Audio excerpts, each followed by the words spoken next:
Thanks so much for having me here, Frank, for organizing, and all of you who are joining, especially if you're on the West Coast and you got up early for this session. So my lab studies mutation, and started as an interest in evolution, which led me to think about genetic variation, which leads you to mutation, and then next thing you know, I'm studying DNA repair, which requires that you then study chromatin and epigenomes, and now we're starting to move into thinking more and more about the origin of mutations understood through the lens of organism development, and thinking about where during development do mutations arise and how does that shape the kind of variation that we see in natural populations. Um,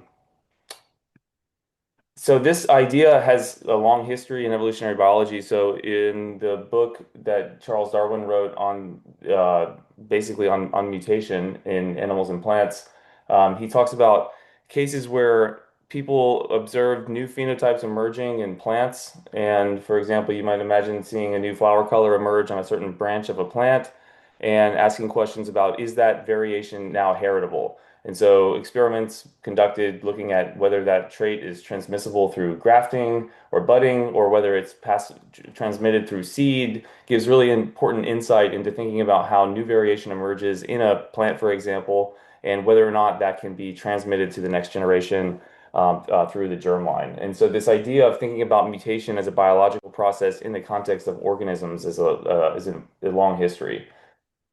So a couple of points that I think are really interesting that have come out recently, especially in the human realm of somatic mutation, is that if you look across the human soma, you would find that there is very strong mutation bias, where exons, for example, have exceptionally low mutation rates, and this is directly coupled to expression level, and so.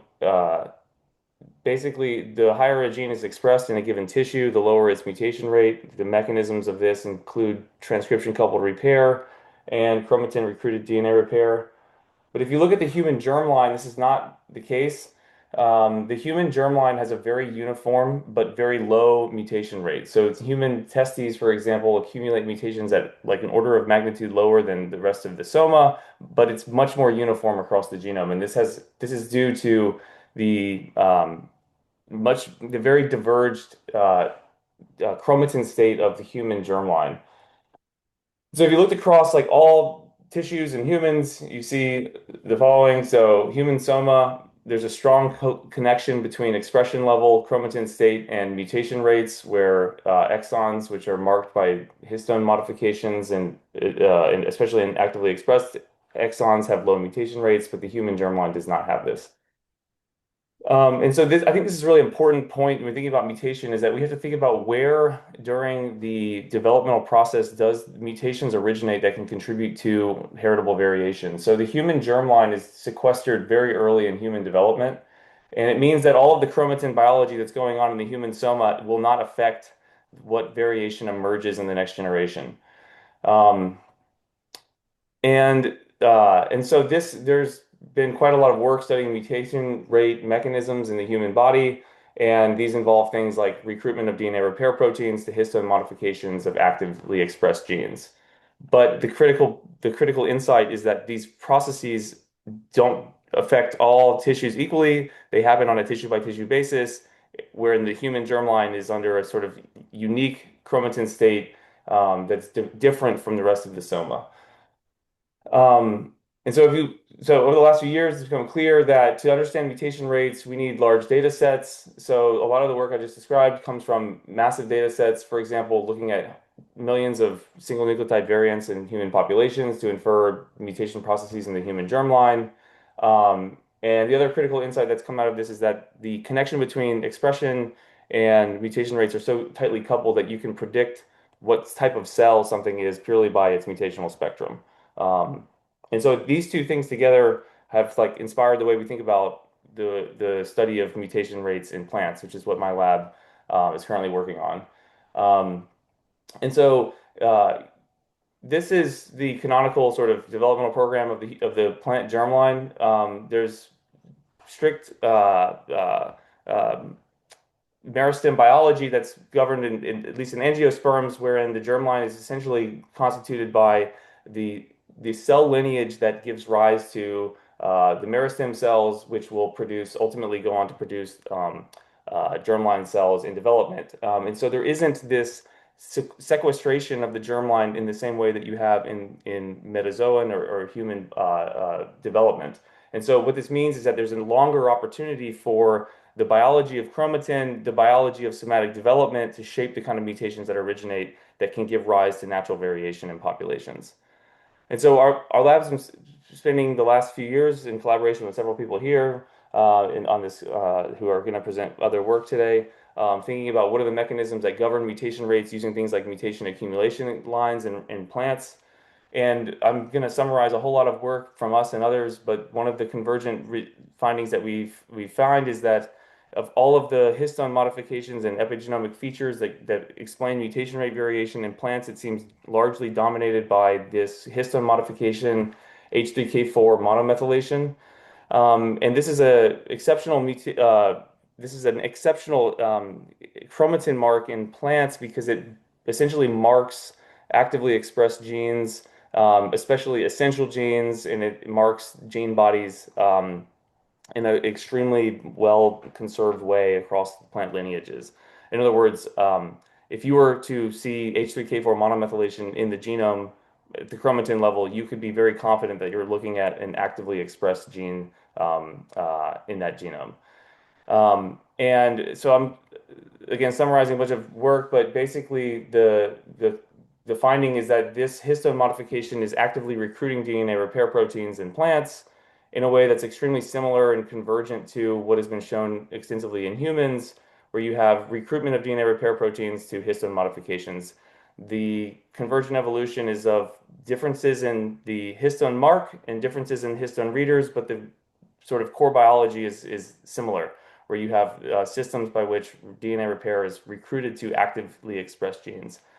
But again, so thinking about this in terms of the consequences on evolutionary genetics, we have to consider the developmental context of all of this. So the prediction would be that this kind of biology, the biology that reduces mutation rates in actively expressed genes, would only manifest as changes in mutation rates at population scales if it's occurring in genes that are actually expressed in what constitutes the plant germline, which is essentially plant meristems. And so to kind of study this, we've started looking at mutations studied through the lens of just analysis of natural variation, which has, again, been done extensively in humans, tens of millions of rare variants used to study germline mutation processes in humans, and we're using the same idea here in plants. In this case, this is Arabidopsis thaliana, looking at single nucleotide variants that are singletons. So these are mutations found in only one accession out of over 1,000 plants that have been whole genome sequenced. And we know that all of that variation originated at some point during this process of germline development. And so it presents an opportunity to study what are the sort of patterns of variation we see in those mutations, and can it tell us something about the sort of biology governing mutation rates in the plant germline. So we've collaborated with Frank Johannes at the Technical University of Munich to look at this through the lens of new data sets on apical meristems in plants that constitute meristem level RNA-seq and bisulfite sequencing to get meristem specific expression levels and meristem specific chromatin states. What have we been finding? Well, one of the things that we see that's quite clear is that this figure here is a 96 base pair trimer context plot. Is a very common way to visualize the single nucleotide variants mutationally, where we have each of the different classes of mutation all contextualized relative to the preceding and following base pairs. But the point of this is just to show that these singletons in Arabidopsis populations are extremely correlated with the signatures of mutation that we would see if we were looking at mutation accumulation lines. The difference is that we have orders of magnitude more variation for much finer resolution questions about mechanism. And so, for example, we can use something called non-negative matrix factorization, which is a very common technique in cancer biology to discover signatures of mutation.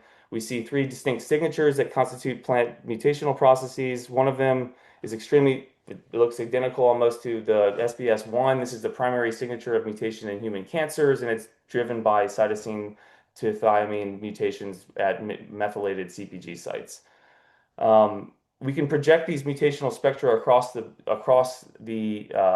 genome in chromatin states, and we see like except really strong correlations between the type of mutation we see at any region of the genome and the cytosine methylation that we see in those regions of the genome in plant meristems. And so this is all just pointing out that basically we can predict with extreme accuracy exactly what spectrum of mutation we will see at any region of the genome based on the chromatin biology of the plant soma. And this is interesting, and this is different from the human soma to germline mutational connection. I think it highlights the fact that in plants, the somatic cells that you would measure by, for example, sequencing meristems or even just plant soma in general is really predictive of what kind of patterns of natural variation emerge through mutation and evolution. Um, okay, so if we look at genes and compare their synonymous mutation rates in this singleton data set, we see exactly what we would have predicted, which is that the mutation rates are much lower in genes that have active chromatin marks. We see H3K4 monomethylation, this mark that we've been studying for a long time now, emerge as the strongest predictor of low mutation rates of any histone mark. Again, this is just pointing out that genes where we see somatic states consistent with active expression are those experiencing the lowest mutation rates. Um, and this is really well explained by those genes having low levels of expression in plant meristems, essentially. So here are genes ranked by their synonymous mutation rates, and the genes with the highest mutation rates are those that are basically not expressed in plant meristems. In other words, they're just not benefiting from this chromatin biology. This recruitment of DNA repair is not occurring in genes that are silenced in meristems, essentially.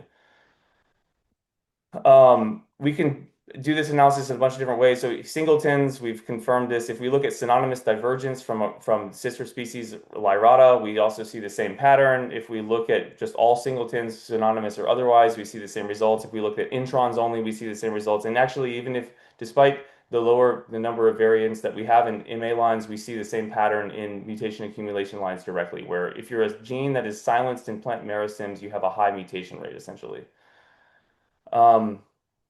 And then we can ask, okay, what are these genes doing? The ones that are silenced in the meristem? Well, they have functions outside of the meristem. They have functions, for example, in root development and different dimensions of plant reproductive biology. So there's a whole class of different genes that are essentially actively silenced within the apical meristem, probably for developmentally constrained reasons. For example, there's a lot of cases here where people have done experiments. If you overexpress these genes, they basically lead to like developmental defects. And so they have to be silenced in meristems, um, even if they pay a mutational cost for it. And so, for example, here's a case. This is a gene that's been previously studied, previously identified as having an exceptionally weird chromatin state in the meristem, and even speculated that they may experience accelerated evolution due to their transposon-like chromatin state. And that's essentially exactly what we're finding. So across all of these different classes of genes, no matter how we measure it, whether it's synonymous mutation rates, introns, divergence from Lyrata, or mutation accumulation experiments, if you're a gene that's silenced in meristems, you have a high mutation rate across, and you have, despite functions in all these different tissues. And there's lots of gene families that are preferentially subjected to this kind of elevated mutation rate, including things like genes that are involved in self-incompatibility, because these are genes that are highly specific to reproductive cells. Uh, and so basically to summarize, in plants, they have a unique situation where the developmental program of the germline constitutes expression of the meristem, which means that genes that are silenced in these cell lineages pay a mutational cost. And it affects the evolutionary trajectories of a whole bunch of gene families that are involved in different important biological processes. So regardless of whether it's even despite the deleterious nature of a lot of these mutations, they seem to pay, there's a mutational cost associated with silencing in meristems in plants. And so with that, I will here's my lab and all their contributions, and happy to take questions. I don't know if there's time though. Yeah, I think we might have to move on, but thank you so Yeah, much, Gray. That was thank that you. was great. Yeah, thanks. So next up we have Dr. Matt Rutter. Matt started studying the effects of mutation in Arabidopsis working as a postdoc with one of our speakers, Charlie Fenster, while at the University of Maryland. As a faculty member in biology at the College of Charleston, he continued this collaboration while also embarking on unPAK, a project that connects the study of single mutations with undergraduate education, and which he will be discussing in today's talk. So the title of this talk is the unPAK Project, Measuring the Phenotypic Effects of Thousands of Insertion Mutations.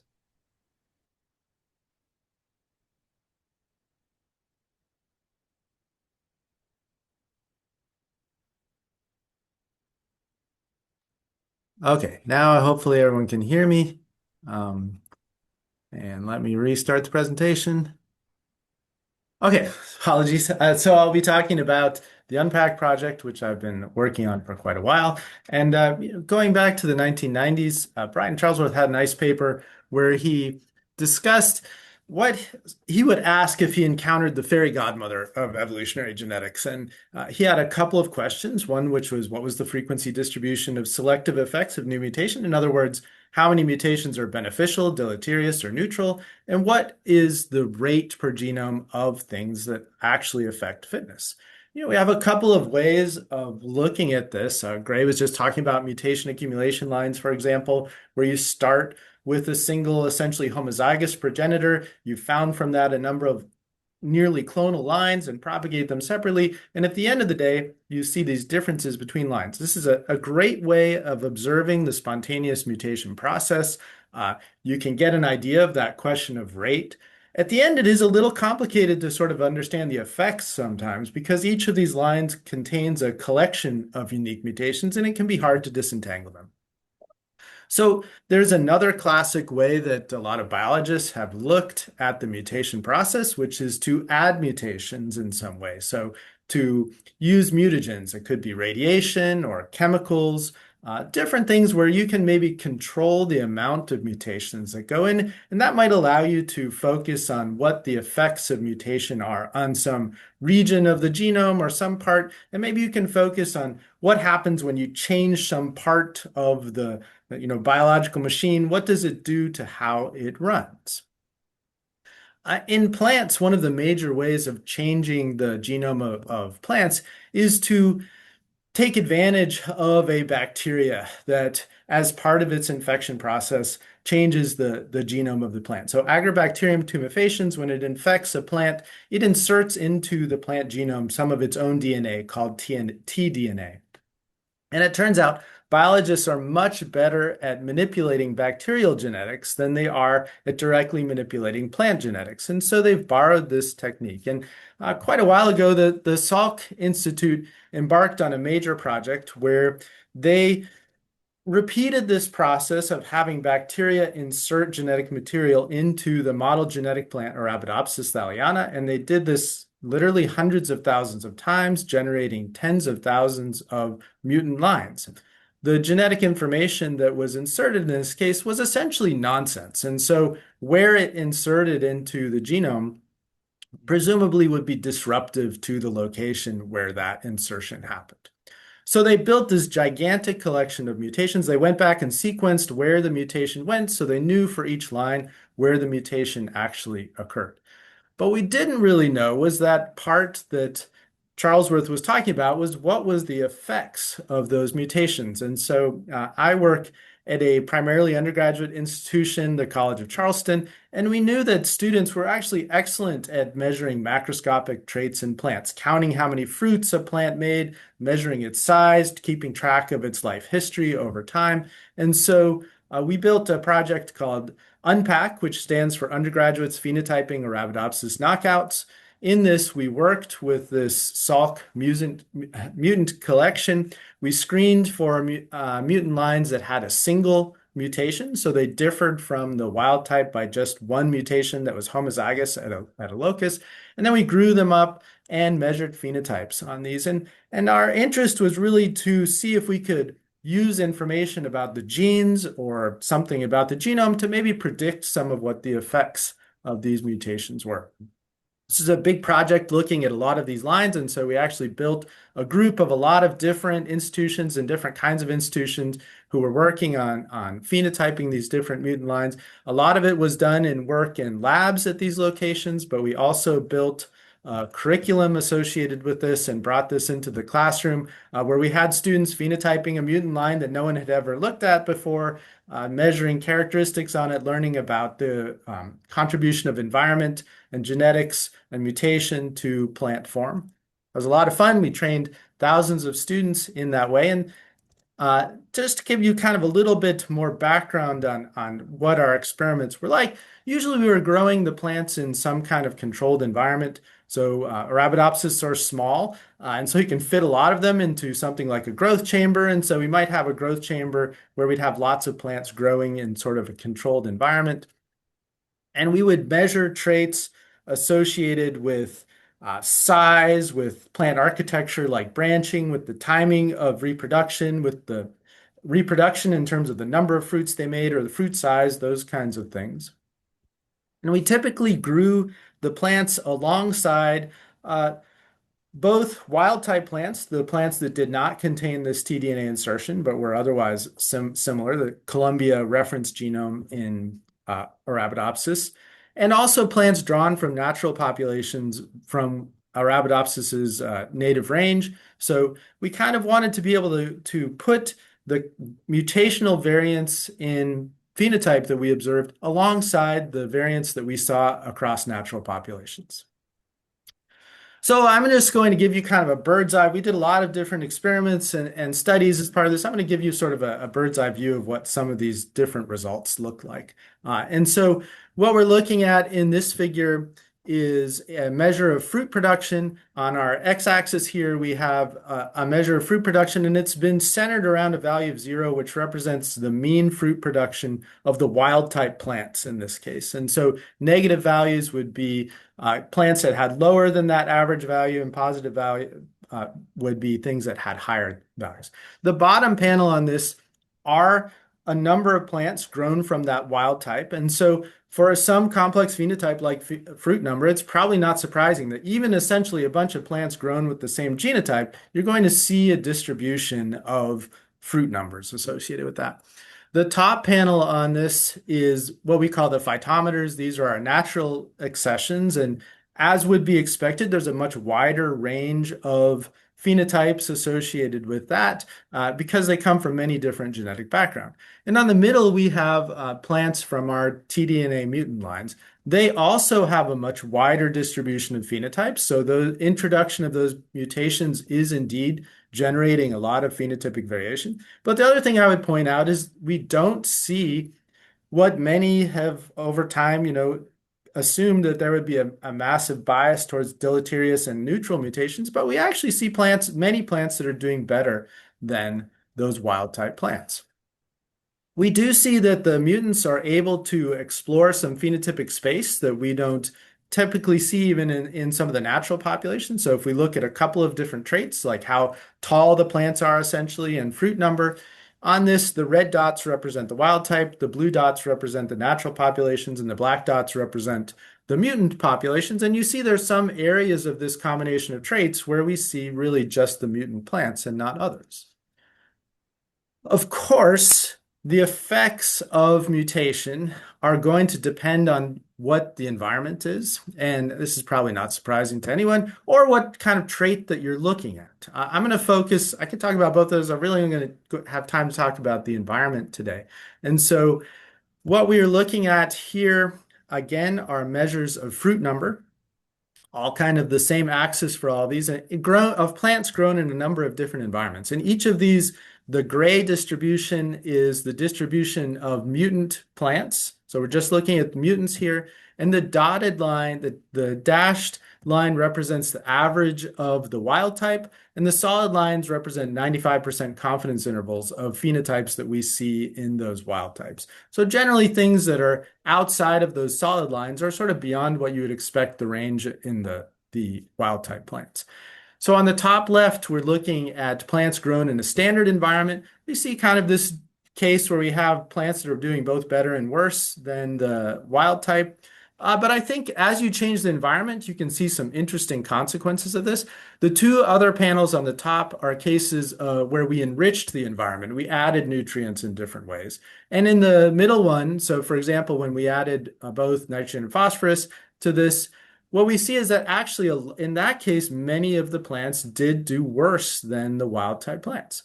The bottom three panels represent situations where we stressed out the plants in different ways. We reduced nutrients or we added environmental stressors.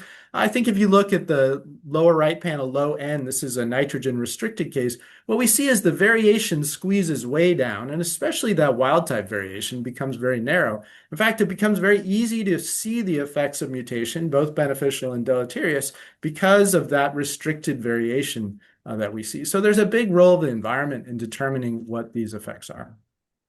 I mentioned that we were interested in part in trying to see if we could predict some of the effects of mutation from the characteristics of the gene or something like that. And that wasn't so easy to do. We thought about what kind of gene would we maybe especially likely to expect beneficial mutations? And what occurred to us is, well, let's look at things that are disrupting mobile elements in some way. Sometimes people talk about transposable elements as being potentially parasitic components of the genome, and we know they tend to be suppressed a great deal. So we looked at mutations that disrupted mobile elements. And in this figure, we're looking again at standardized fruit number. The top panel shows a distribution of fruit number in insertions into mobile elements, and the bottom shows insertion into basically a random draw of genes, of different kinds of genes, and they are pretty much the same in their distribution. So we didn't particularly see some signature of mutations on phenotype and those kind of things. Some colleagues also looked at our data and looked to see, well, could we look at a whole bunch of sort of molecular measures of selection, signatures of selection, to see if there is some connection to phenotype. And so all these different panels represented a variety of ways of measuring selection from the sequence data, DNDS ratios to GMSD, et cetera. In each case, the two box plots, one represents a situation where, yes, we had a signature of selection from the molecular data, or no, we didn't. I'm not going to go into great detail except to say, if you look at all of these, you'll notice the box plots are pretty much the same. We don't see some clear sign of the molecular evidence of selection predicting the phenotypic consequences. So I'm going to kind of get on my soapbox as part of this symposium here and wrap up and say, okay, I think we actually have some pretty decent answers to Charlesworth's original questions. I'm so happy to see so many conversations about mutation bias today in this, because I think it's incredibly important for us to understand why we see the pattern of mutations. What's driving that? Why do we see histone marks in some places more than others? How is that driven? How is it set up, maintained, etc.? And then how are these biases in mutations shaping the capacity for evolutionary change? When we see reflections in natural populations, as Gray talked about, how much is driving really big patterns in evolution as we look between different organisms? And so determining what is setting up that M matrix, are some organisms exposed to and responding to environmental mutagens in different ways? What is the role of different sort of models of changes in DNA during DNA replication? And then how is this use of the repair system factoring into this? I think this is kind of the challenge of where we are right now, understanding how mutations are feeding into this and potentially shaping processes that are involved with selection. And with that, I will thank you and the hundreds of students that contributed to our data set and my many collaborators in this. Thank you. So thank you, Matt. We do have a minute if there's any questions, Jacob. No questions currently, but yeah. Matt, that was a great summary of what I was hoping for with this presentation or with this symposium is figuring out, there's a lot of Okay, it evidence. looks like we have Sam Shiner. Let me unmute you. Okay, yes. I've always got a question. Great talk, Matt. Thank you. Of course, what you're not seeing in those mutations are the things that are completely fatal. So to what extent might that bias what your results? Well, absolutely. I mean, so just as as I didn't really have time to talk about this, but of course, any type of mutatization has both a bias in sort of what it does. So these tDNA mutations have a bias in sort of what they cause. And then there's the bias in what you can see. Of course, lethal mutations are removed. And we would expect that they would be a class of mutations. And in fact, there are some genes for which you cannot get one of these. There's not an existing tDNA mutation because they haven't successfully been able to generate it. So absolutely, there's a class of deleterious lethal mutations that we can't look at with this. And so that is just simply not part of the kind of spectrum of phenotypes we can look at. It is a limitation. All right. Thank you so much. We're gonna have to move on, but our third speaker is Dr. Charles Fenster. Charlie is at South Dakota State University and then is the director of the Oak Lake Field Station in the Prairie Coteau. He is currently editor-in-chief of Bioscience. His research focuses on evolutionary process with application to conservation genetics and sustainable use of the landscape. His talk is exploring evidence and mechanisms for the larger than expected frequency of beneficial mutations quantified in Arabidopsis thaliana using mutation accumulation lines. Oh, thank you, everybody. This work couldn't have been done without a lot of collaborators. I want to draw attention to Matt Rutter, who was in on at the basement floor and upwards in collaboration. And thank you, Frank, for organizing this stupendous ASN Symposium. Let's see. Oh, I can't advance. Why can't I advance?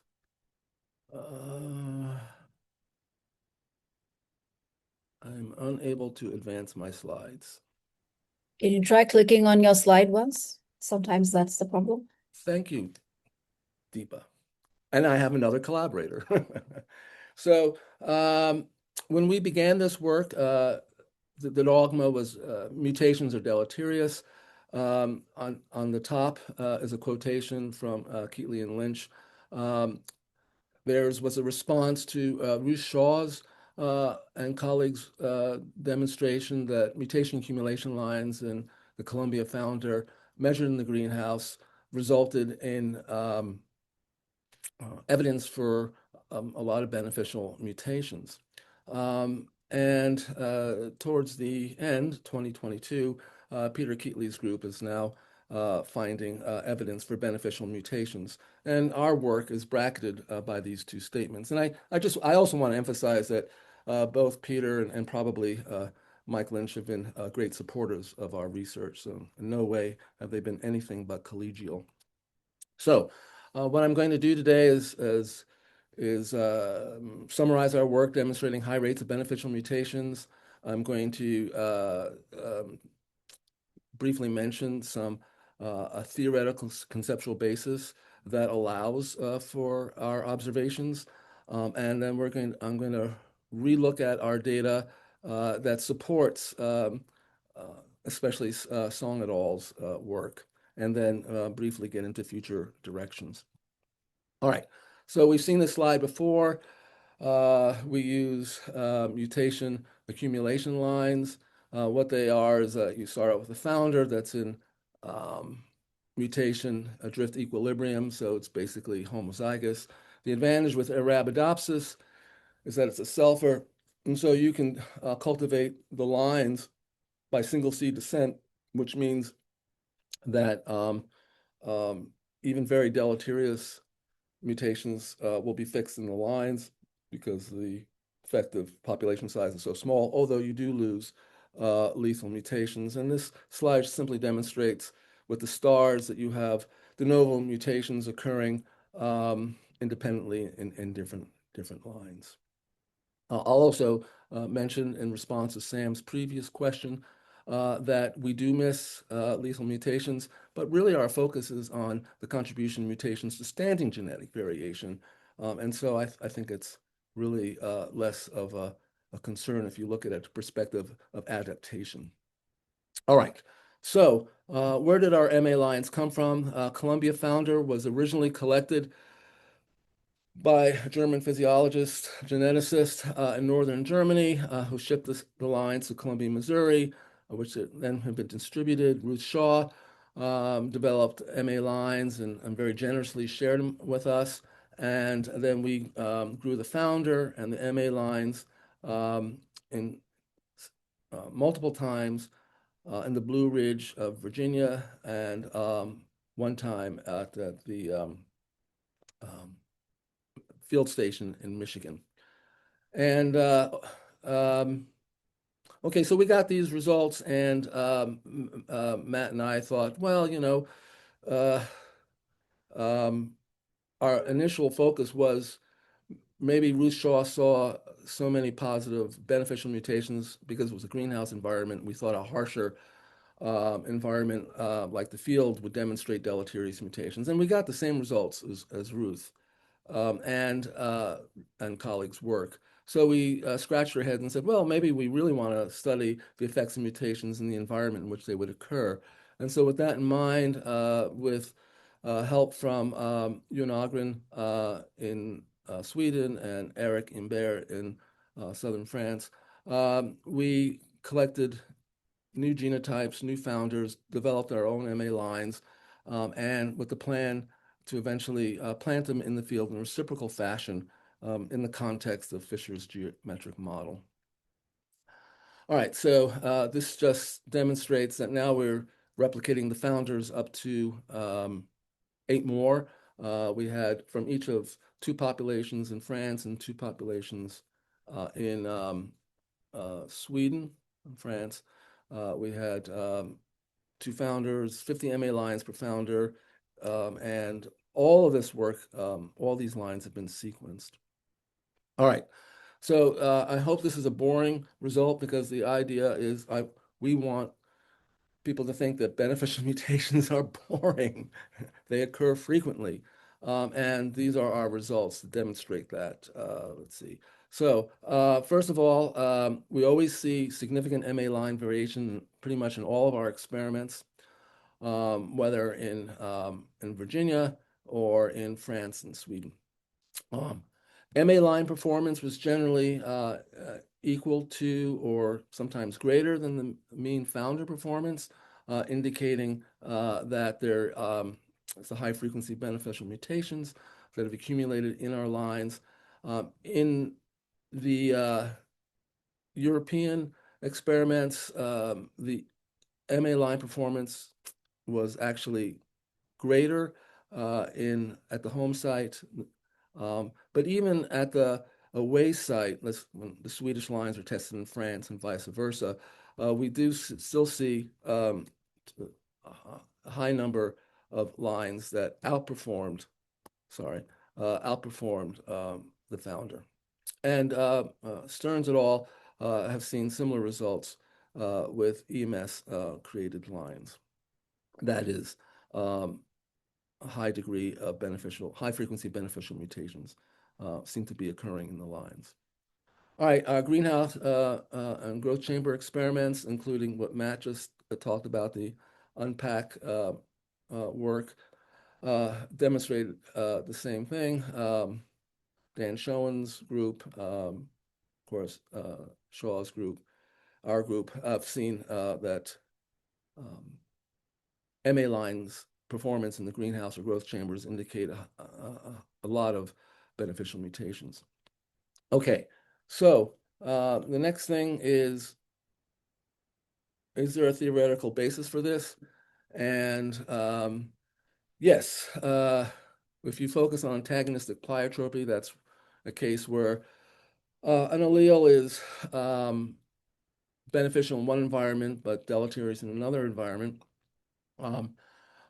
We look at the groundbreaking work of Martin and Lenormand, Evolution, 2015, and they demonstrated that mutations that have advantages across environments should become fixed, and what you'll see is mutations that are beneficial in one environment and not another.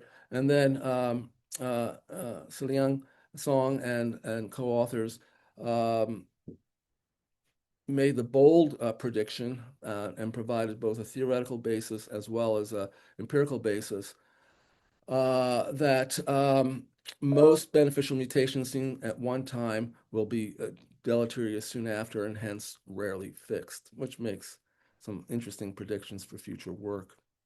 Okay, so what is how does our work support, especially Song et al.'s predictions?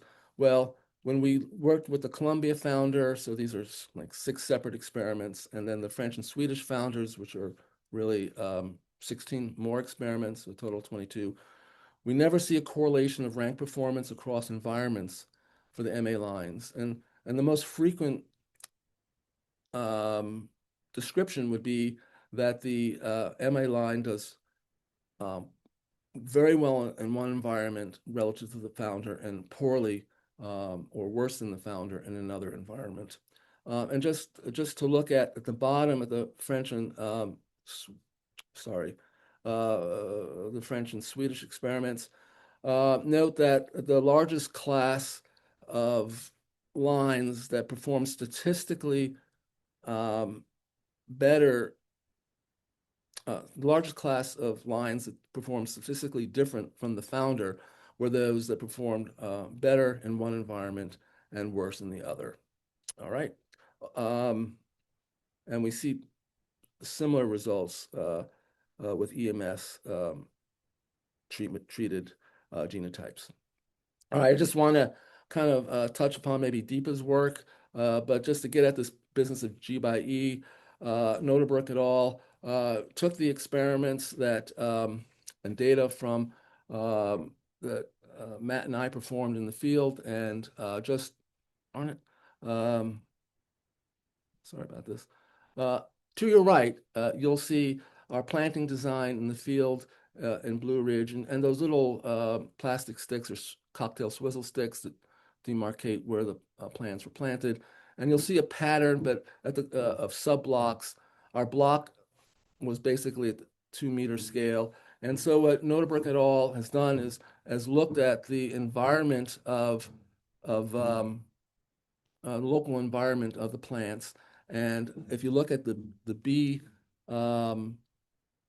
panel, MA lines that are surrounded by the same MA line perform poorly, but if they're surrounded by other lines, they perform better.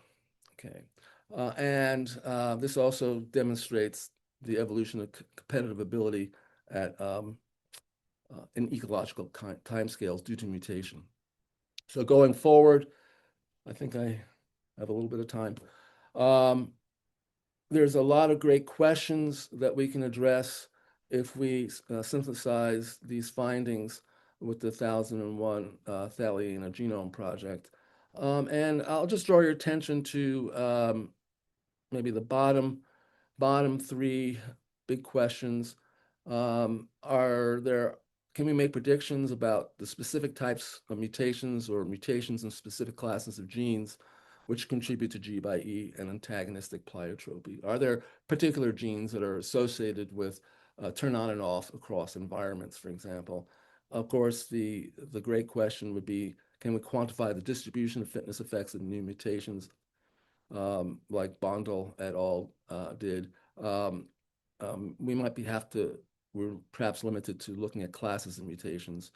And then I think some of our results that are head scratchers has something to do with our the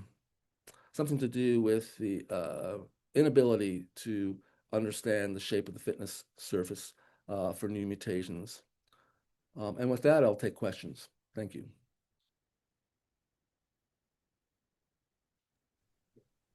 Thanks, Charlie.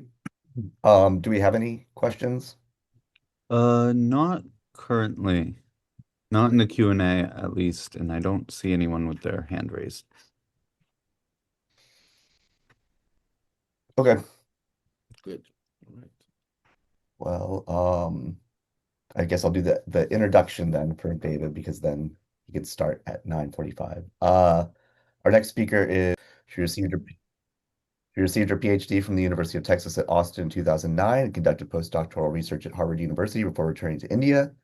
Her team uses experimental and bioinformatics approaches to understand the processes and mechanisms underlying adaptive evolution using insect and bacterial models. Their work helps explain how species colonize new habitats, how selection on translation rate and accuracy has shaped bacterial genomes and bacterial evolution, and the consequence of skewed mutation spectra. Her talk is Mutation Bias is a Key Predictor of Adaptation Rate. All right, it's great to be here. Thanks a lot, Frank. And thanks to all the speakers who went before me for great talks, as well as just setting the stage beautifully for what I'm going to talk about today. So I think many of us are interested as evolutionary biologists in asking what kinds of things do we need to understand to be able to predict how fast a population will adapt to new environments. And from many, many decades of work, we know some of these factors that are really important. We know that genetic variation in a population is important. This could be modulated, for example, through population size or the supply of beneficial mutations. It could also be modulated through initial fitness or global epistasis. So populations that are already at a relatively high level of fitness in a new environment will tend to adapt more slowly compared to populations that are quite far away from whatever fitness peak that they might be able to get to eventually. So in today's talk, I'm going to focus on the supply of beneficial mutations. And you've already heard about why and how this is going to be important from previous talks. So David just set the stage beautifully for understanding transition and transversion biases. Actually, I want to go back once and say that the supply of beneficial mutations is one way to modulate it is to simply increase the overall mutation rate in a population. When you increase that, you're going to be able to sample rare beneficial mutations much faster. And there are many studies that have shown this, that there is at least a transient or a temporary advantage to mutators which mutate much faster and sample beneficial mutations more rapidly in populations. So we know that mutators should adapt faster in general in many, many situations. What we found recently in the last few years through simulations as well as experiments and theory conducted by my lab and our collaborators' lab is that another way to get to increasing your beneficial supply of mutations is to reverse your ancestral mutation bias. So as David just said, the transversion bias, if you plot that on this linear scale, for most populations in nature that we know of, they sample more transition mutations compared to transversions. And so they have a moderate bias towards transitions compared to the unbiased situations where 2/3 of all mutations should be transversions. What we found is that if you take populations of wild type and they have some proportion, some fraction of beneficial mutations, if we now shift that bias towards flipping it, and these populations are now sampling transversion mutations much more, we see a right-shifted distribution of fitness effect. So they have access to more beneficial mutations. And on the opposite side, if you make the mutation bias much more reinforced, so there's even more transitions that are being sampled, we find that the DFE is left-shifted and there's a smaller fraction of beneficial mutations. And we showed that this result arises because as beneficial mutations get limiting for adaptation, when you're sampling these underexplored types of mutations, which your ancestors have not sampled, you have this advantage because you're accessing these rare beneficial mutations more easily because they have not been accessed and fixed in the population before. So this leads us to this simple prediction that if you have two populations, one is strain A and one is strain B, and both of them are adapting in the same environment, if strain A has higher supply of beneficial mutations, either because of mutation rate or because of a reversed mutation bias, it should adapt faster.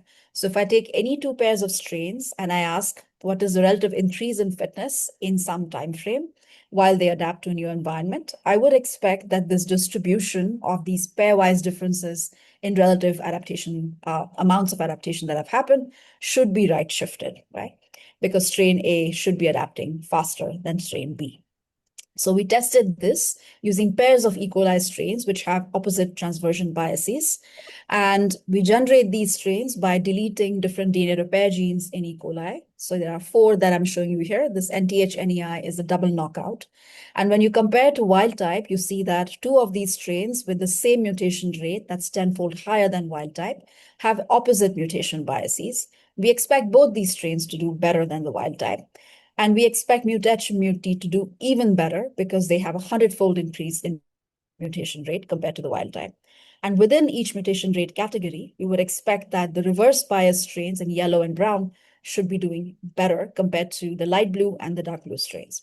And so this is our overall prediction based on this overall idea that beneficial supply should have a strong effect based on mutation rate and also based on mutation bias.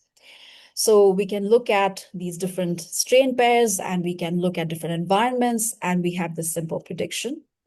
So we can test this prediction by evolving these E. coli strains in serial dilution batch culture for a number of days in the lab.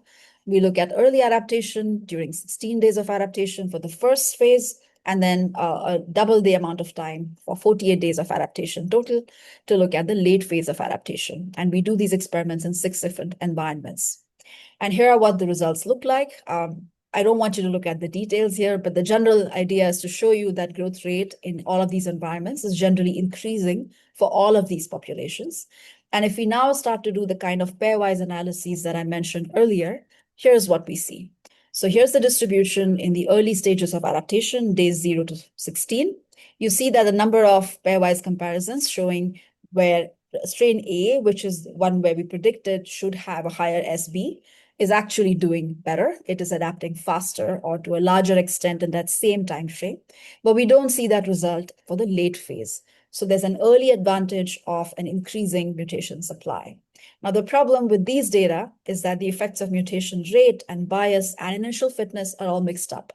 This is because for any 2 pairs of strains in these data that I showed you, there's no systematic correlation between mutation rate and bias and initial fitness. It's a bit all over the place. So to solve this problem, we focused on only 2 strains. So focus on these 2 strains with the highest mutation rate. This is 100-fold higher, but the mutation rate is very similar.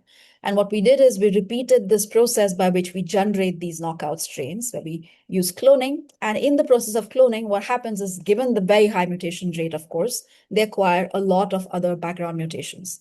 And these background mutations change their initial fitness. So we can also then look at that, control for that with a much higher population size. So with 12 clones each, we can evolve these lines just like we did before. And for mut-H and mut-T, you see again that this initial fitness was quite all over the place. This is what we expected given the different background mutations. But the mutation rates were similar and they all adapted overall they all adapted in this time frame.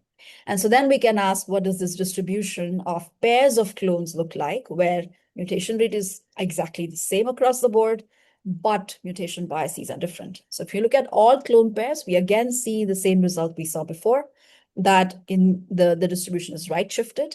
So always the strain A here, which is in this case mut-T, which has a reversed bias, it's transversion bias, that tends to adapt faster for any random other clone of mut-H, which we picked. Again, here we can subset these data, focusing only on those clone pairs which started off with an initial fitness difference, without an initial fitness difference. And so when we do that, we again find that in many more cases, mut-T clones are doing better than mut-H clones. And so even when we control for mutation rate and initial fitness, there's still a lot of variation in adaptation rate, and we can explain a bunch of that variation by factoring in mutation bias. And we're showing that reversing mutation bias is generally beneficial for adaptation. Now, does mutation bias leave genomic signatures during adaptation? Like David showed, it should, and we expect from David's work and a bunch of other people.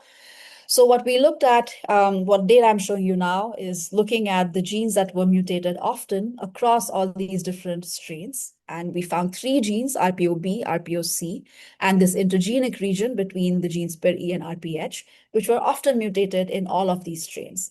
And given that these are genes that are typically known to harbor beneficial mutations, they show up again and again and again in E. coli adapting in the lab to all kinds of environments. Many of these mutations are also known to be beneficial, shown by other people in other groups. So what I'm showing you here in the first column here is the kind of single nucleotide mutations that we observe with mutation accumulation lines where selection is minimized. And you see that, as expected, the mut-H strain, which is highly transition biased, is sampling largely transitions. And what's interesting and really nice to see is that even under selection at day 16 and at day 48, the kind of spectrum really beautifully matches what we see under mutation accumulation. Similarly, the other two strains that are transition biased show a really nice match with their own specific mutation spectra. The wild type is a little bit more balanced, as I showed you before. And the mut-Y and mut-T strains, which are completely opposite, they have transversion biases, extremely strong transversion biases. We see that again under selection, their biases, the kind of mutations that they fix, are very nicely matching what the mutation biases the underlying mutation biases are. And so what all of this suggests that even if you're looking at adaptive mutations in the same set of genes, the kinds of mutations that are being sampled are dramatically different. And this is important to realize and notice because when we think of transitions and transversions, we're saying very different sets of amino acid changes that are more likely to occur. And so for future evolution, these strains that have now evolved with more transitions or more transversions, and these are mutations that are at high frequency or have fixed, are going to have very different genomes to start with when they go out into other environments and have to deal with them. So to conclude, I hope I've convinced you that the direction of mutation bias change can predict relative adaptive success, especially in the early stages of adaptation, and that mutation biases leave strong genomic signatures. If you would like to know more and look at more data, please look at our preprint. We are revising it now based on reviewer comments, but there's a lot of more interesting detail in that paper. So I'd like to thank my co-authors on this work. Shazia, Akanksha were PhD students in the lab. Richit was a project assistant. Madhula is a former PhD student and postdoc. And Lindy is a collaborator without whom we would not be able to understand the maths and the simulations at all. Our NGS facility and funding sources and my wonderful lab. Thanks a lot for your time, and I'm happy to take questions.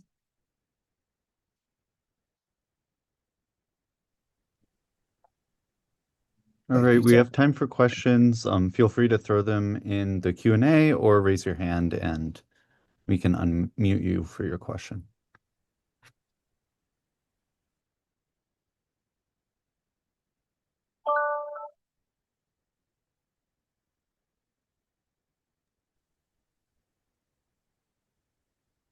I have a question, Deepa. Nice talk. Yeah. Hi, Greg. Hi. Hey, I know in a lot of cancers, their driver mutations originate with loss of certain DNA repair pathways. Have you considered looking into that as a system to study mutational biases? And I mean, it's kind of a nice, they're clonal somatic variants, and feels like there might be some interesting parallels with what you're doing.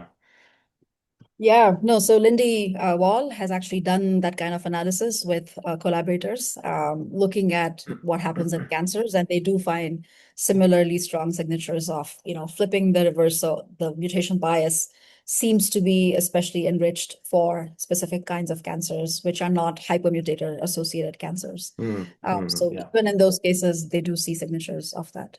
But I think there's more to be done. And yes, I wish somebody would do it. I don't have the skills for that. So, yeah.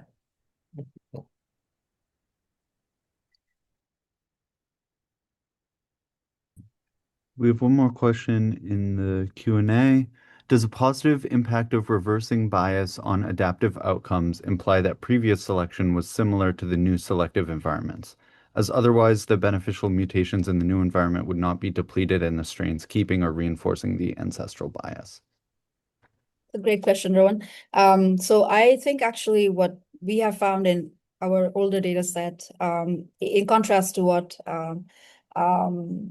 Ciliang has found, is that we don't see very much antagonistic pleiotropy. We see a lot of collateral fitness benefits for mutations in E. coli across these kinds of environments where we've tested these adaptation rates as well. So I suspect for this set of environments, it's true, Rowan, what you're saying, that if you're depleting certain kinds of mutations that are beneficial for environment A, you're also depleting them for environment B. But if we had a lot of antagonistic pleiotropy, then we should not see these results be as strong. So it'd be nice to sort of ask what happens in different environments that are very, very different from what E. coli may have seen before. And that's something we should try and do next. Yeah. All right, thank you so much, Deepa. So our final speaker is Dr. Ciliang Song. Dr. Song is a postdoctoral fellow at the University of Michigan. His research focuses on fitness landscapes theoretical analysis of molecular evolution, and using large genome-phenome datasets to investigate the evolution of human complex traits. Dr. Song earned his PhD in ecology and evolutionary biology with complex systems graduate certificate from the University of Michigan and his bachelor's degree in biology from Zhejiang University. He is particularly interested in deciphering the tempo and mode of molecular evolution in real-world natural populations, and his talk is Adaptive Tracking with Antagonistic Pleiotropy Results in Seemingly Neutral Molecular Evolution. Hey, thank you, Frank, for your introduction, and great to be here. And I'm Siliang Song. Good morning, everyone. So I'm currently a postdoc in George Zhang's lab, and today I'd like to talk about the contradiction between the abundance of beneficial mutation and the long-term overall neutral molecular evolution pattern. So what drives molecular evolution? So this is probably the most important question in field of molecular evolution and population genetics. And people divided into two camps on this question. So selectionists believe that most substitutions and polymorphisms are due to selection, while the neutralists believe that they are mainly due to genetic drift. And when Moto Kimura firstly proposed this neutral theory in 1960s, it immediately triggers a debate between neutralists and selectionists. While initially being controversial, this neutral theory has stood the test of the time and is now widely, although not universally, accepted. But the debate is still far from fully settled even today. So here we are going to examine this debate with more recent empirical data. And one of the key premises for the neutral theory is that the beneficial mutation should be extremely rare, and we can do some calculation to show how rare they should be. So simply speaking, if we assume that the effective population size is 10 to the 7th for East and selection coefficient is at the level of 0.0025, then we can come to we can infer that the beneficial mutation rate should be at least 10 to the 6 times smaller than the general mutation rate, which means every 1 million mutation, you will see one beneficial mutation. So this means that the beneficial mutation should be extremely rare for the neutral theory to hold. So we wonder whether it is true that beneficial mutation is that extremely rare in the real world. So to see that, we surveyed many studies that measures the fitness effect of mutations, and they investigated different species, for example, yeast, E. coli, green algae, Arabidopsis, and they used different experimental methods, including deep mutational scanning, lineage tracking, mutation accumulation, transposon insertions. And surprisingly, all studies consistently show there is a significant, small but significant amount of beneficial mutation ranging from 1 to 5%. And we also learned from today's symposium that for Arabidopsis, this beneficial mutation should be even higher. And here's one example. Shen et al. 2022 investigated more than 6,000 non-synonymous mutations. And it shows that 1.6% of them are significantly beneficial. And the distribution of fitness effect of mutation is shown by this blue distribution on the right. And if we assume that effective population size is 10 to the 7th, we can calculate the expected distribution of fitness effect among substitutions, which is shown by this orange distribution here. So we can see that although there's only a very small fraction of mutation being beneficial, almost all substitutions are beneficial because the beneficial mutations have much higher fixation probability compared to neutral and deleterious mutations. And we can be more quantitative and calculate the relative synonymous substitution rate omega, which is defined by dn over d neutral, and it turns out to be greater than 1,000, meaning that the functional gene will evolve 1,000 times faster than pseudogene, which is obviously inconsistent with empirical observation, where this omega value is typically at around 0.1.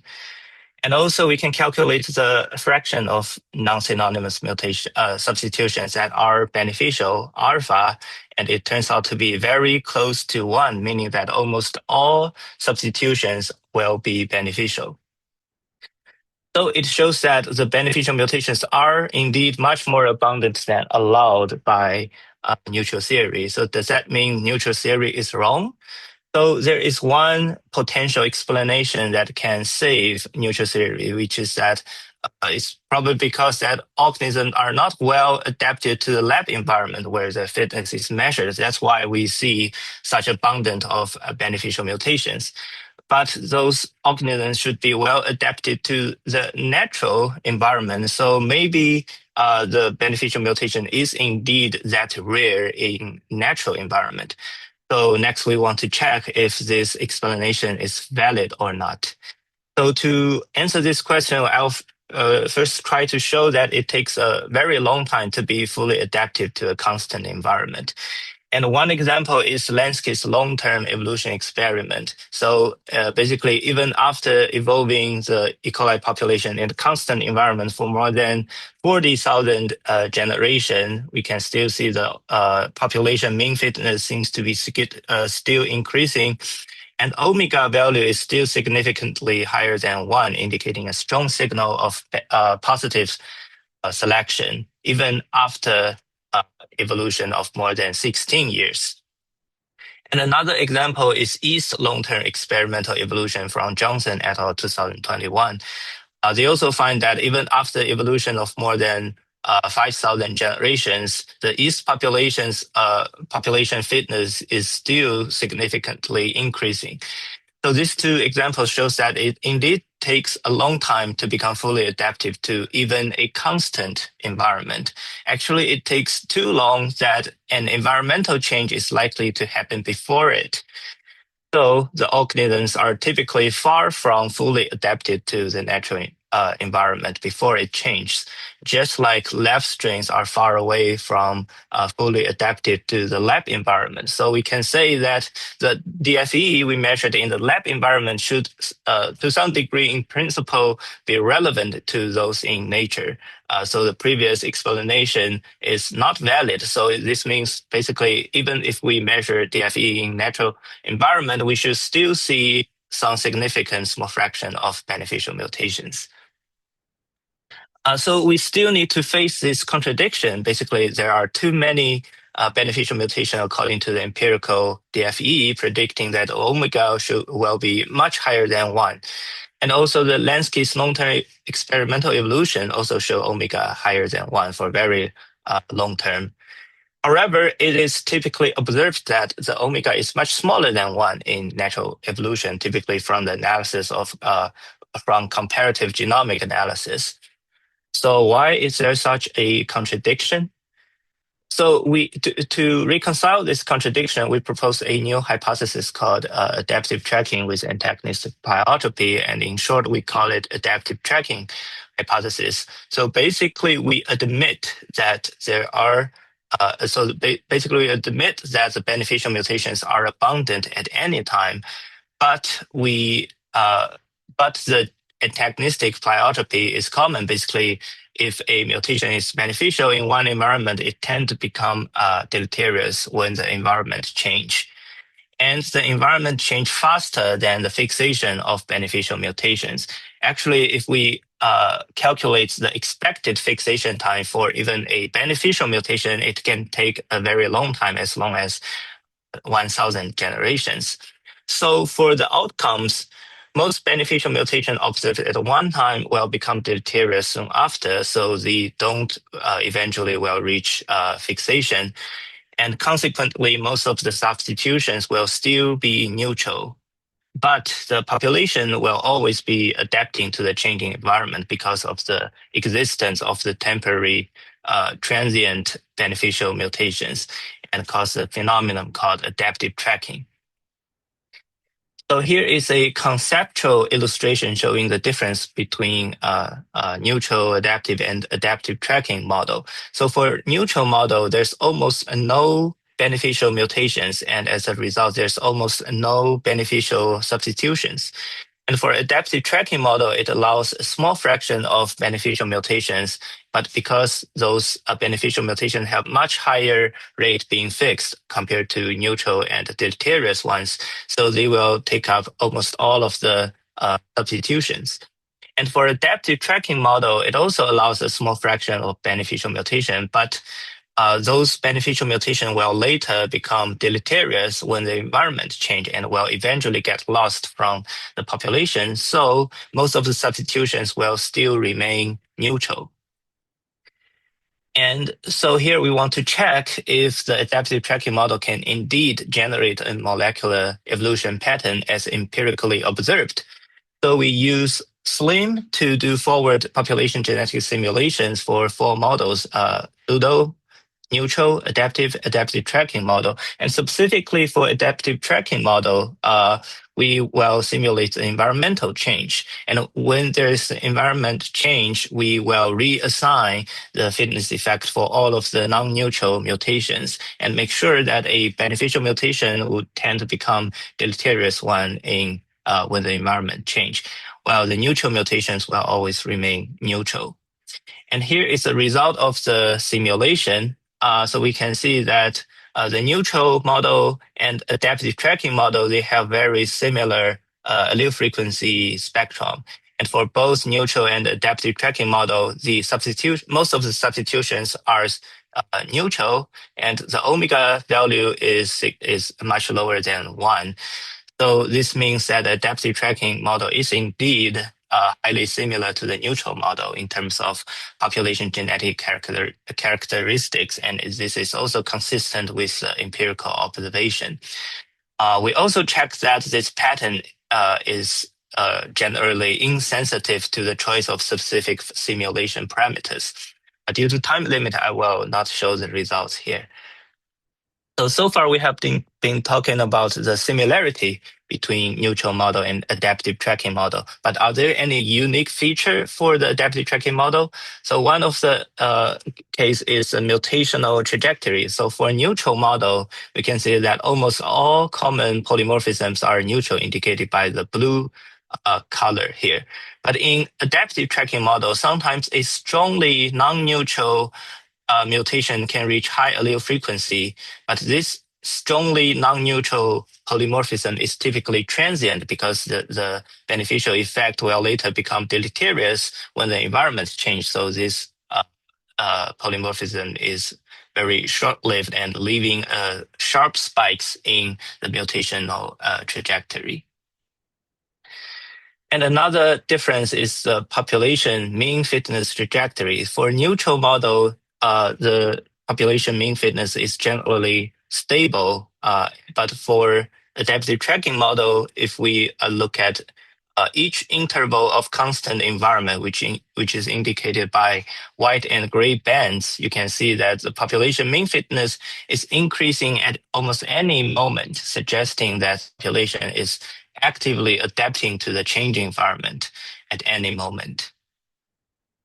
So far we have been talking about the theoretical analysis and simulations, but are there any empirical evidence for the adaptive tracking model? Yes, there are many empirical evidence. Actually, we have heard it from today's symposium from Dr. Fenster that Arabidopsis mutation accumulation line shows patterns that consistent with common antagonistic phyotropy.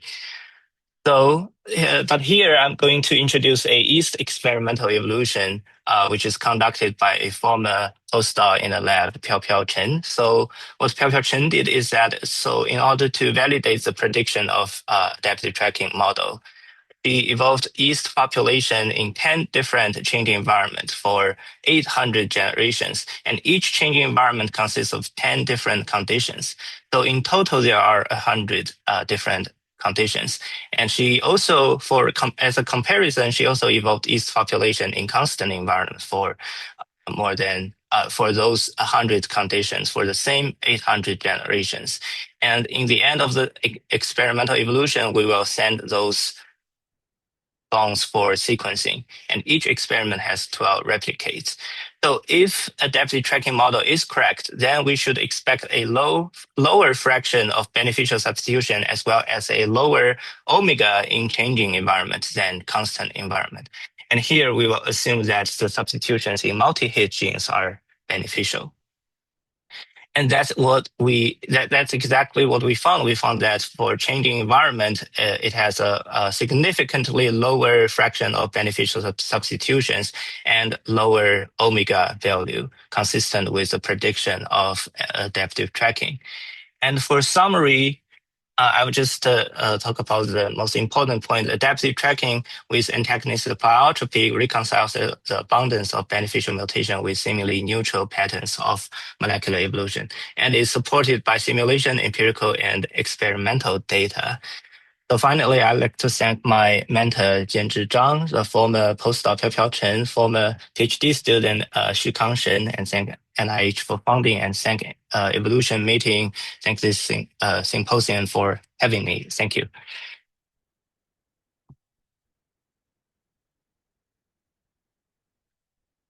Again, questions. Great, thank you. We have one question from Jonathan Bartlett. I can unmute you. Yeah, on the question of